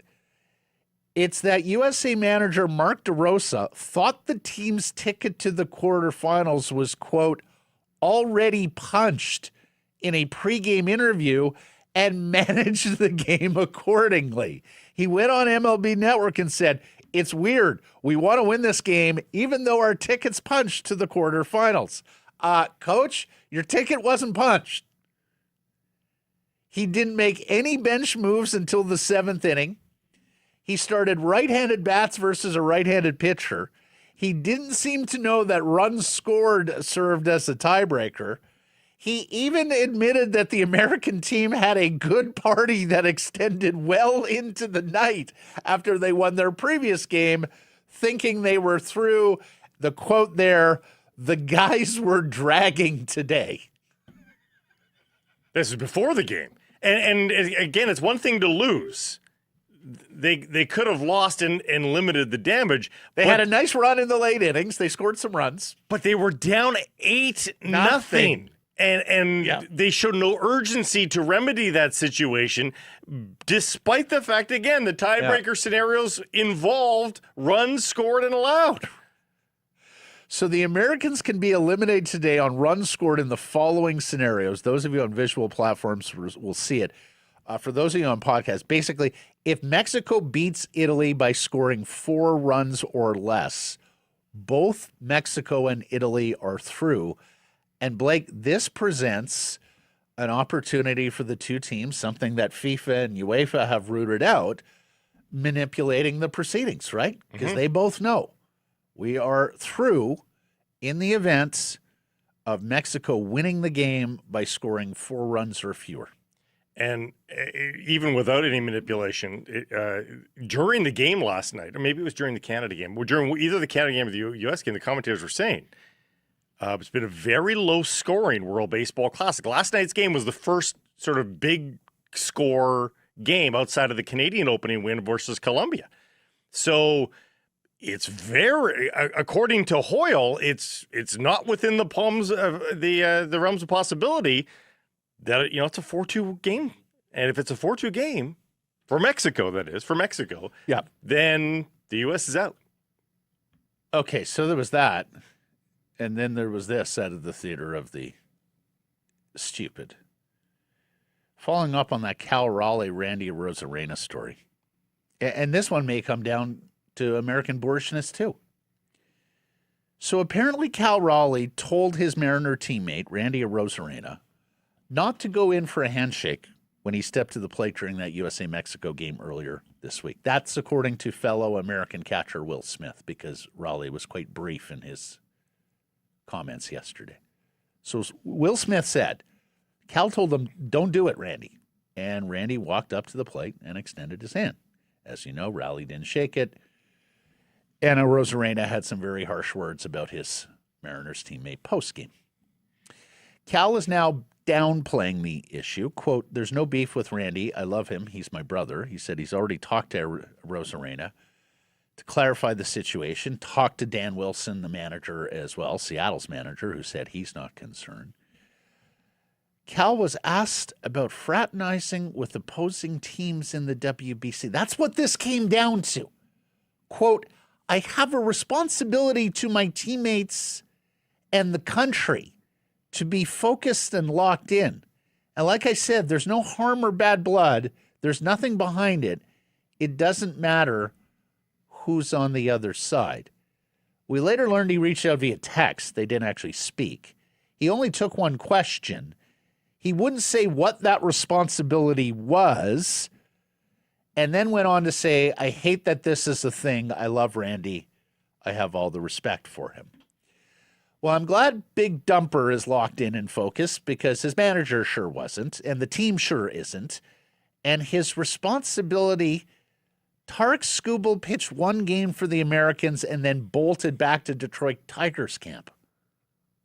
It's a weird tournament. You've got dual focus. It's a weird tournament. Blake, how incredibly stupid do you have to be to jeopardize clubhouse culture over the next 6 months on a World Series contender because you didn't have it in you to respond to a basic gesture of sportsmanship you see all the time with people you don't know, let alone with people you go to battle with 162 times? I'm putting myself in his shoes, and I'm going to guess it comes from this here, Matt, that they had a conversation about it, and Cal said, let's not do the thing. Let's take that at face value. If that conversation happened, and he said, let's not do any special gradings at home plate, let's just do it. And Arozarena said, yeah, no problem. And then he does it. I'm sure Cal's behind the plate going, what are you doing? You think it's psychological tactics on Arozarena's part? Get in his kitchen? Who knows? I don't know what to believe her. I don't know what to believe her. Would there be a single American player, coach, or fan who thinks Cal isn't locked in and laser focused on Team USA if he shakes Arozarena's hand at the plate? I think it's I think it's an extension of America and America First and all that bullshit you're hearing. It might be, but here's the Blake, we're talking about a sport, Blake. It's not golf. It's not like that congenial, but we're talking about a sport. Last year in the American League Championship Series, you get a base hit, you get a walk, you go down to first base. And chit-chat with the first baseman. And you got a smiling Vladdy Guerrero or Josh Naylor ready to greet you. Not an American in the World Series against the Dodgers, it was happening. You got Freddie Freeman and Vladdy ready to greet you at first, have a conversation. There's always smiles and laughs. That's the culture of this sport. But it's also the duality here that's happening of, oh, it's so intense, it's so serious, to the point where guys are pitching and leaving? Yeah. Like, which is it? Is it so serious and so dialed in? Or is it come and go as you please? It's kind of a fun tournament. Nothing's too serious. I think if I was Dan Wilson and I was Jerry Dipoto in the Mariners front office, I would be terrified of what this could lead to.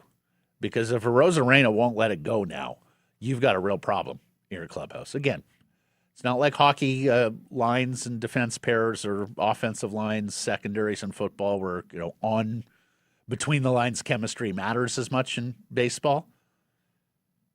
But this is just a terrible, terrible way for the Seattle Mariners to start what should be a most promising season. Hey, listen, I'm not going to pass up on the opportunity to dunk on the Americans if they aren't able to make the quarterfinals. At the same time, like, what are we talking about with this tournament? When Jose Barrios was prevented from joining Puerto Rico initially, then he was told, no, you can join them for the medal round. We've got plane insurance for you there. And then that fell through too. Mm-hmm. So players that even want to attend, people are blaming the players that don't show up. Now there are players that want to attend but cannot because of plane insurance. Like the World Baseball Classic has got to get their shit together and figure out what they are. Because honestly, the action on the field isn't so bad. I've watched most of Canada's games here. Pretty good. It's good drama. Yeah, there's decent drama there, too. Hannah Miller scored on a pinpoint shot with 3:30 to play to force overtime, but it's the same old story for the Vancouver Golden Knights. They can't score. Yeah. And they lose a narrow one despite another good defensive performance. Against the best team in the league. First place Boston beats them 2-1 before 97 100 at the Coliseum. The Golden Knights host Ottawa on Saturday. That's the third of this 5-game homestand. They've got a lot of work to do now. Vancouver remains 7th in the PWHL, 7 points out of a playoff spot with 3 teams to jump. 12 games remaining in their inaugural season. Just for edification, 7 points isn't as large as it would be in the NHL because they have a 3-2-1 point system here. So 3 points for a regulation win, 2 for an overtime win, 1 for an overtime. I know a bunch of people that were at the game last night. They continue to say it was just incredible. Atmosphere looked amazing again. Ben Steiner, who's been around this league, was tweeting out last night. Do we have that, Mike? Did we play that, the Steiner video? Yeah, okay. I did, yeah. But he tweeted out, too, that he's been around the league. That's it. There is no better PWHL atmosphere than what we have here in Vancouver. Tennis, where Victoria Mboko defeats the number 6 seed Amanda Anisimova 6-4, 6-1. She crushed her. And she's through the quarterfinals of the Indian Wells. It's her 5th career top 10 win. She's just 19 years old.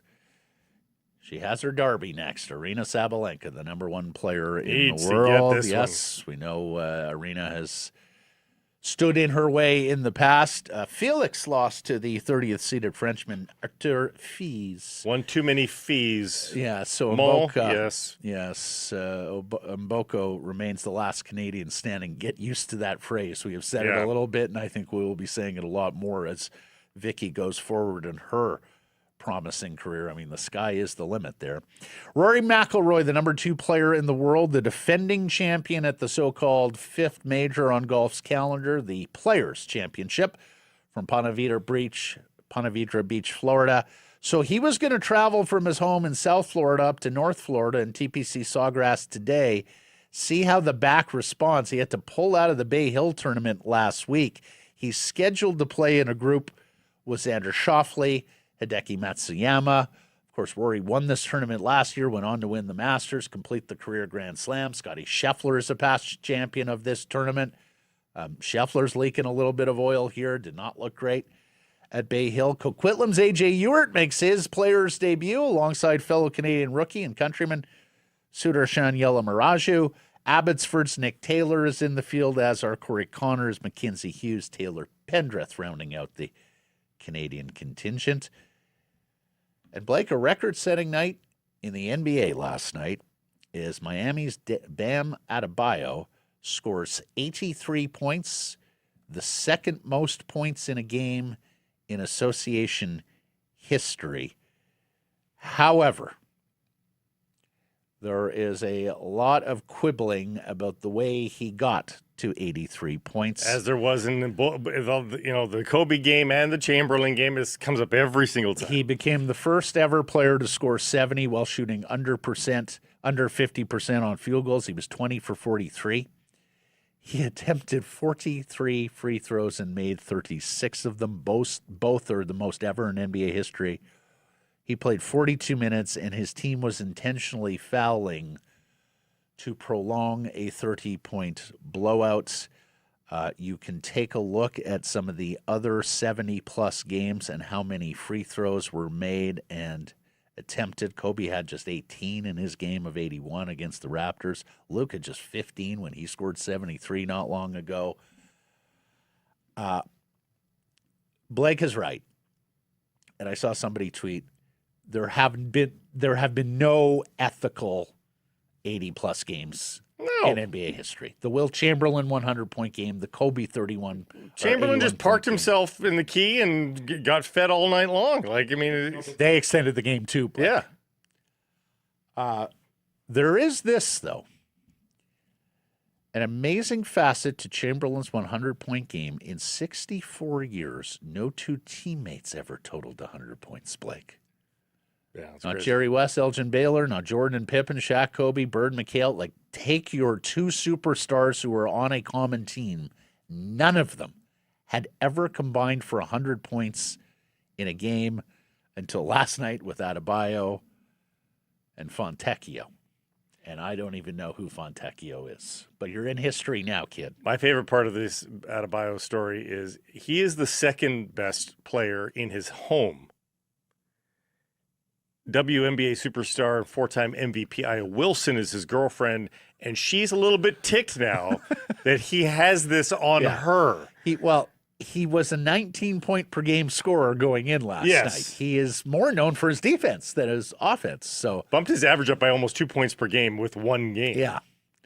And speaking of points, Shai Gilgeous-Alexander has tied Will Chamberlain's record for all-time consecutive 20-point games, 126. He goes for the record at home tomorrow against Boston. Results of yesterday's daily poll question. We asked you, is Zeev Buium the best young player the Canucks have? People said yes. Percentage? 61. I would have been around that number. It was 84. Really? Wow. Saw a lot of Liam Ogren. Saw a fair bit of Tom Willander. A little bit of Lekramaki.